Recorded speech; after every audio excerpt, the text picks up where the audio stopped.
Histórias do caminho, reencarnação, visão espírita.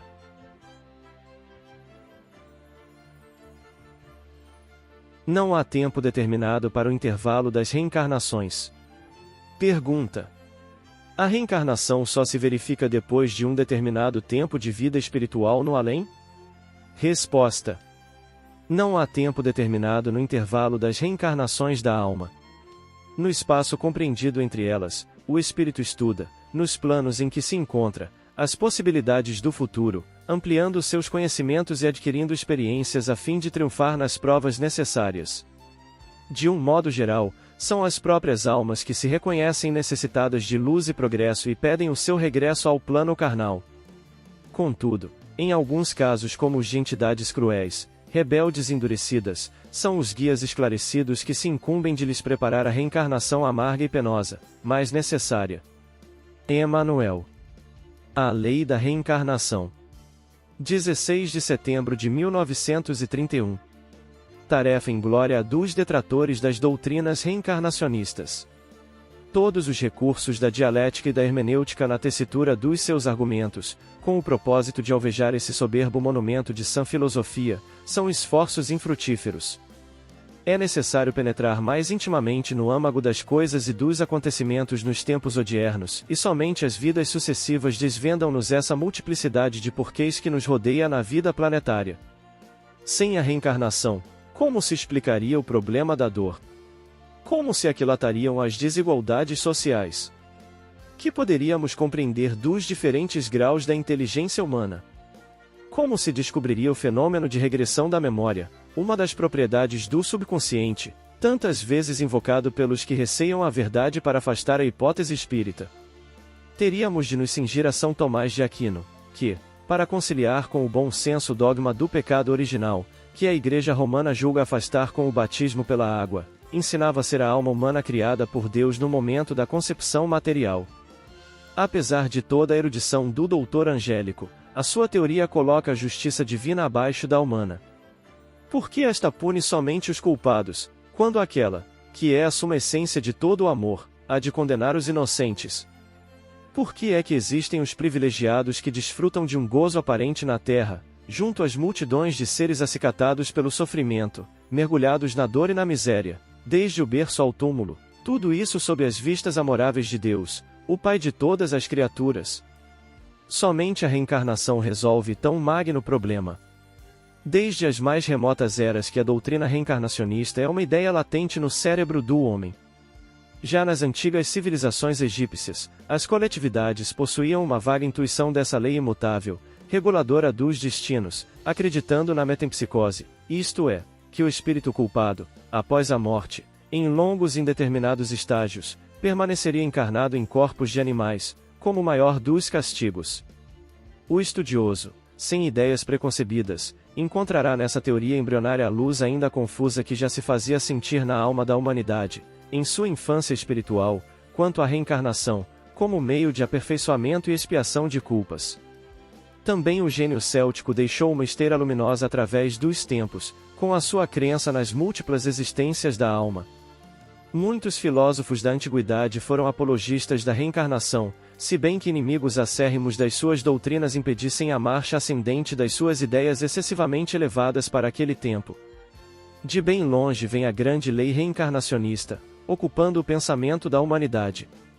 Sempre foi atacada por todos aqueles cujo grau de evolução não permite uma visão mais larga das lutas da perfectibilidade humana. Ainda nos tempos modernos há quem a incrépide símile do inferno, proclamado pela quase totalidade dos teólogos católicos, acusando ainda a lei de causa e efeito de mergulhar o homem num eterno círculo vicioso, todavia, está mais que taxativamente provado que é o próprio homem quem tece os fios do seu destino, que é o seu livre-arbítrio que escolhe entre o bem e o mal, entre a luz e a treva, entre a felicidade e a desventura, e que a reencarnação é a grande lei que rege a vida das almas. É através dessa lei que os espíritos se depuram, se engrandecem, se elevam e se redimem, é através dela que saímos da nossa infância espiritual, que saímos dos lamaçais do crime para aprendermos a preferir os luminosos jardins da virtude. É com ela que entramos na posse da herança do Pai, que é o amor e a sabedoria. Nunca devemos esquecer, porém, que o bem cobre multidão de misérias e liberta-nos da nefasta ação do mal. Será o bem que, praticado na face da terra, em toda a sua amplitude, arrancará a alma humana do poder do sofrimento, da dor. Só ele é capaz de, quando fielmente interpretado, libertar o espírito das adversidades do destino. Tecemos hoje o nosso amanhã. Adornemo-lo, pois, de luz, amando o bem e praticando-o em todos os momentos. Ser bom é tocar do pântano das misérias da terra a luminosidade esplendente dos céus. Subscrito por Francisco Cândido Xavier. Alma e reencarnação. Depois da morte. Efetivamente, logo após a morte física, sofre a alma culpada minucioso processo de purgação, tanto mais produtivo quanto mais se lhe exteriorize a dor do arrependimento, e, apenas depois disso, consegue elevar-se a esferas de reconforto e reeducação. Se a moléstia experimentada na veste somática foi longa e difícil, abençoadas depurações terão sido feitas, pelo ensejo de autoexame, no qual as aflições suportadas com paciência lhe alteraram sensações e refundiram ideias. Todavia, se essa operação natural não foi possível no círculo carnal, mais se lhe agravam os remorsos, depois do túmulo, por recalcados na consciência, a aflorarem, todos eles, através de reflexão, renovando as imagens com que foram fixados na própria alma. Criminosos que mal ressarciram os débitos contraídos, instados pelo próprio arrependimento, plasmam, em torno de si mesmos, as cenas degradantes em que arruinaram a vida íntima, alimentando-as à custa dos próprios pensamentos desgovernados. Caluniadores que aniquilaram a felicidade alheia vivem pesadelos espantosos, regravando nas telas da memória os padecimentos das vítimas, como no dia em que as fizeram descer para o abismo da angústia, algemados ao pelourinho de obsidentes recordações. Tiranetes diversos volvem a sentir nos tecidos da própria alma os golpes que desferiram nos outros, e os viciados de toda a sorte, quais os dipsomanos e morfinomanos, experimentam agoniada insatisfação, qual ocorre também aos desequilibrados do sexo, que acumulam na organização psicossomática as cargas magnéticas do instinto em desvario, pelas quais se localizam em plena alienação. As vítimas do remorso padecem, assim, por tempo correspondente às necessidades de reajuste, larga internação em zonas compatíveis com o estado espiritual que demonstram. Conceito de inferno. O inferno das várias religiões, nesse aspecto, existe perfeitamente como órgão controlador do equilíbrio moral nos reinos do espírito, assim como a penitenciária e o hospital se levantam na terra, como retortas de recuperação e de auxílio. Além túmulo, no entanto, o estabelecimento depurativo como que reúne em si os órgãos de repressão e de cura, porquanto as consciências empedernidas aí se congregam às consciências enfermas, na comunhão dolorosa, mas necessária, em que o mal é defrontado pelo próprio mal, a fim de que em se examinando nos semelhantes, esmoreça por si na faina destruidora em que se desmanda. É assim que as inteligências ainda perversas se transformam em instrumentos reeducativos daquelas que começam a despertar, pela dor do arrependimento, para a imprescindível restauração. O inferno, dessa maneira, no clima espiritual das várias nações do globo, pode ser tido na conta de imenso cárcere-hospital, em que a diagnose terrestre encontrará realmente todas as doenças catalogadas na patologia comum, inclusive outras muitas, desconhecidas do homem, não propriamente oriundas ou sustentadas pela fauna microbiana do ambiente carnal, mas nascidas de profundas disfunções do corpo espiritual e, muitas vezes nutridas pelas formas pensamentos em torturado desequilíbrio. Classificáveis por larvas mentais, de extremo poder corrosivo e alucinatório, não obstante a fugaz duração com que se articulam, quando não obedecem às ideias infelizes, longamente recapituladas no tempo. Sementes de destino. Nesses lugares de retificadoras inquietações, alija o espírito endividado a carga de superfície, exonerando-se dos elementos de mais envolvente degradação que o aviltam, contudo, tão logo revele os primeiros sinais de positiva renovação para o bem, registra o auxílio das esferas superiores, que, por agentes inúmeros, apoiam os serviços da luz divina onde a ignorância e a crueldade se transviam na sombra. Qual doente, agora acolhido em outros setores pela encorajadora convalescença de que dá testemunho, o devedor desfruta suficiente serenidade para rever os compromissos assumidos na encarnação recentemente deixada, sopesando os males e sofrimentos de que se fez responsável, acusando ainda a si próprio, com a incapacidade evidente de perdoar-se, tanto maior quão maiores lhe foram no mundo as oportunidades de elevação e a luz do conhecimento. Muita vez, ascendem a escolas beneméritas, nas quais recolhem mais altas noções da vida, aprimoram-se na instrução, aperfeiçoam impulsos e exercem preciosas atividades, melhorando os próprios créditos. Todavia, as lembranças dos erros voluntários, ainda mesmo quando as suas vítimas tenham já superado todas as sequelas dos golpes sofridos, entranham-se-lhes no espírito por sementes de destino, de vez que eles mesmos, em se reconhecendo necessitados de promoção a níveis mais nobres, pedem novas reencarnações com as provas de que carecem para se quitarem consciencialmente consigo próprios. Nesses casos, a escolha da experiência é mais que legítima, porquanto, através da limpeza de limiar, efetuada nas regiões retificadoras, e pelos títulos adquiridos nos trabalhos que abraça, no plano extrafísico, merece a criatura os cuidados preparatórios da nova tarefa em vista, a fim de que haja conjugação de todos os fatores para que reencontre os credores ou as circunstâncias imprescindíveis, junto aos quais se redima perante a lei. Reencarnações especiais.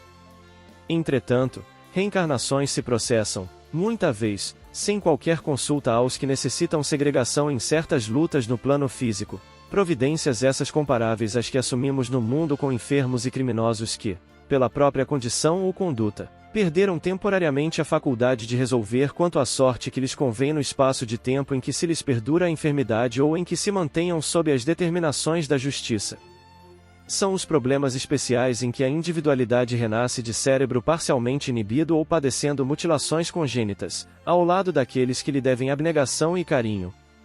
Incapazes de eleger o caminho de reajuste, pelo estado de loucura ou de sofrimento que evidenciam, semelhantes enfermos são decididamente internados na cela física como doentes isolados sob assistência precisa. Vemo-los, assim, repontando de lares faustosos ou paupérrimos, contrariando, por vezes, até certo ponto os estatutos que regem a hereditariedade, por representarem dolorosas exceções no caminho normal. Reencarnação e evolução. Urge reparar, entretanto, que a reencarnação não é mero princípio regenerativo. A evolução natural nela encontra firme apoio. Criaturas que avultam na bondade, em muitas ocasiões requerem conhecimento nobilitante, e muitas que se agigantaram na inteligência permanecem à míngua de virtude. Outras inumeráveis, embora detendo preciosos valores, nos domínios do coração e do cérebro, após longo estágio no plano extrafísico, sentem fome de progresso renovador por inabilitadas, ainda, a ascensões maiores e renunciam à tranquilidade a que se integram nos grupos afins, porque, no cadinho efervescente da carne, analisam, de novo, as próprias imperfeições, testando-lhes a amplitude nas rudes experiências da vida humana, obtendo mais avançado ensejo de corrigenda e transformação. Isso não significa que a consciência desencarnada deixe de encontrar possibilidades de expansão nas cidades espirituais que gravitam em torno da Terra. Outras modalidades de estudo e trabalho aí lhe asseguram novos fatores de evolução, contudo, escassas percentagens de criaturas humanas, além da morte, adquirem acesso definitivo aos planos superiores. A esmagadora maioria jaz ainda ligada às ideologias e raças, pátrias e realizações, famílias e lares do mundo. É por isso que artistas eméritos, ao notarem o curso diferente das escolas que deixaram no planeta, sentem-se irresistivelmente atraídos para a reencarnação, a fim de preservar-lhes ou enriquecer-lhes os patrimônios. Cientistas eminentes, interessados na continuidade dos empreendimentos redentores que largaram em mãos alheias, volvem ao trabalho e à experimentação entre os homens, e, no mesmo espírito missionário, religiosos e filósofos, professores e condutores, homens e mulheres que se distinguem por nobres aspirações retornam, voluntariamente, à esfera física, em sagradas ações de auxílio que lhes valem honrosos degraus de sublimação na escalada para a divina luz. Entendamos, assim, que tanto a regeneração quanto a evolução não se verificam sem preço. O progresso pode ser comparado à montanha que nos cabe transpor, sofrendo-se naturalmente os problemas e as fadigas da marcha, enquanto que a recuperação ou a expiação podem ser consideradas como essa mesma subida, devidamente recapitulada, através de embaraços e armadilhas, miragens e espinheiros que nós mesmos criamos. Se soubermos, porém, suar no trabalho honesto, não precisaremos suar e chorar no resgate justo. E não se diga que todos os infortúnios da marcha de hoje estejam debitados a compromissos de ontem, porque, com a prudência e a imprudência, com a preguiça e o trabalho, com o bem e o mal, melhoramos ou agravamos a nossa situação, reconhecendo-se que todo dia, no exercício de nossa vontade, formamos novas causas, refazendo o destino. Particularidades da reencarnação. Perguntar-se-á, razoavelmente, se existe uma técnica invariável no serviço reencarnatório. Seria o mesmo que indagar se a morte na Terra é única em seus processos para todas as criaturas. Cada entidade reencarnante apresenta particularidades essenciais na recorporificação a que se entrega na esfera física, quanto cada pessoa expõe característicos diferentes quando se rende ao processo liberatório, não obstante o nascimento e a morte parecerem iguais. Os espíritos categoricamente superiores, quase sempre em ligação sutil com a mente materna que lhes oferta a guarida, podem plasmar por si mesmos, e não raro, com a colaboração de instrutores da vida maior, o corpo em que continuarão as futuras experiências, interferindo nas essências cromossômicas, com vistas às tarefas que lhes cabem desempenhar.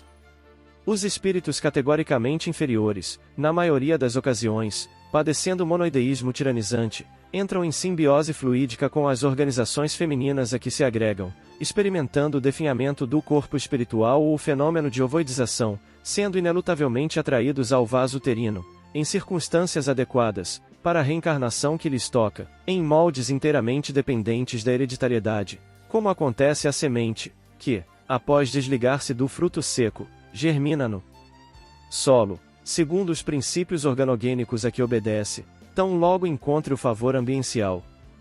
Entre ambas as classes, porém, contamos com milhões de espíritos medianos na evolução, portadores de créditos apreciáveis e dívidas numerosas, cuja reencarnação exige cautela de preparo e esmero de previsão. Restringimento do corpo espiritual. Institutos de escultura anatômica funcionam, por isso, no plano espiritual, brunindo formas diversas, de modo a orientar os mapas ou prefigurações do serviço que aos reencarnantes competirá, mais tarde atender. Corpos, membros, órgãos, fibras e células são aí esboçados e estudados, antes que se definam os primórdios da rematerialização terrestre, porque, nesses casos, em que a alma oscila entre méritos e deméritos, a reencarnação permanece sob os auspícios de autoridades e servidores da justiça espiritual que administra recursos a cada aprendiz da sublimação, de acordo com as obras edificantes que lhes constem do currículo da existência.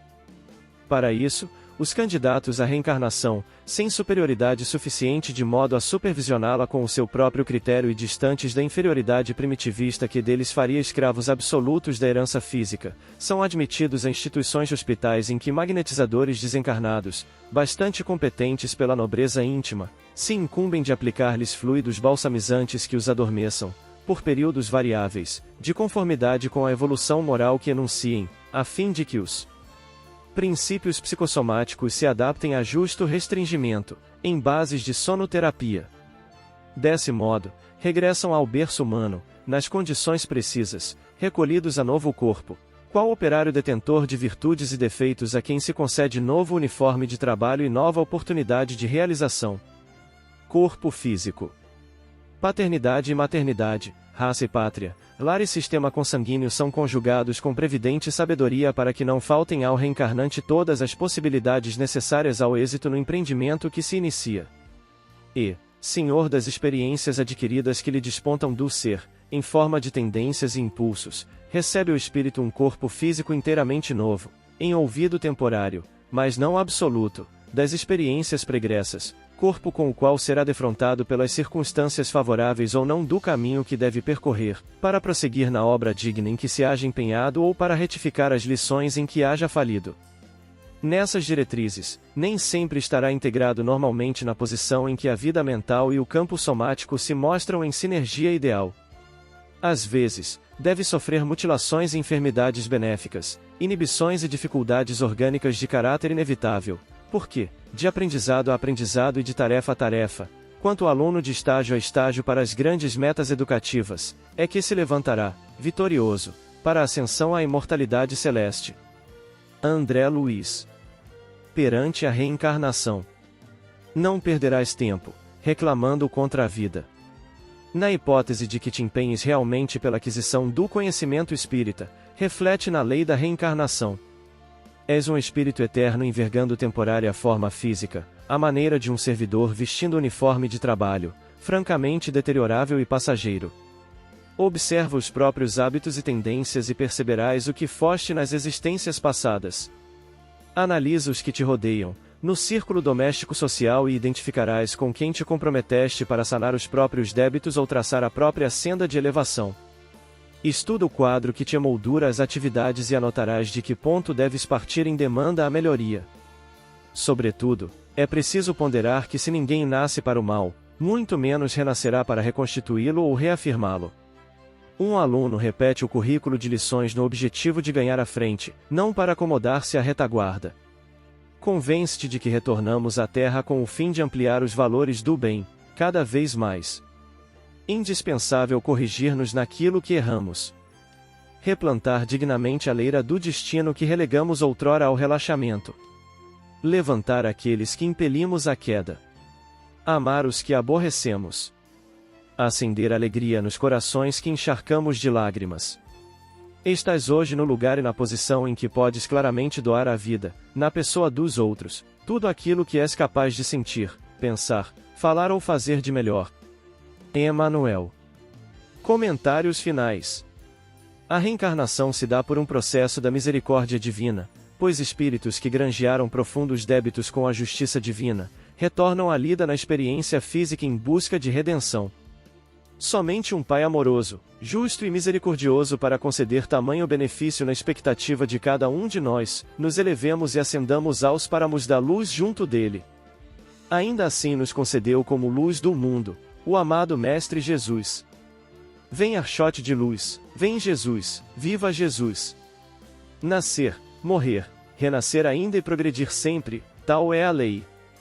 Base bibliográfica. Chico Xavier, A Aurora de uma Vida entre o Céu e a Terra, autores diversos subscritos por Francisco Cândido Xavier. Capítulo 66, A Lei da Reencarnação. Evolução em Dois Mundos, pelo Espírito André Luiz, Médiuns Francisco Cândido Xavier e Valdo Vieira. Primeira parte, capítulo 19, Alma e Reencarnação. No Portal da Luz, pelo Espírito Emmanuel, Médium Francisco Cândido Xavier. Capítulo 03, Perante a Reencarnação.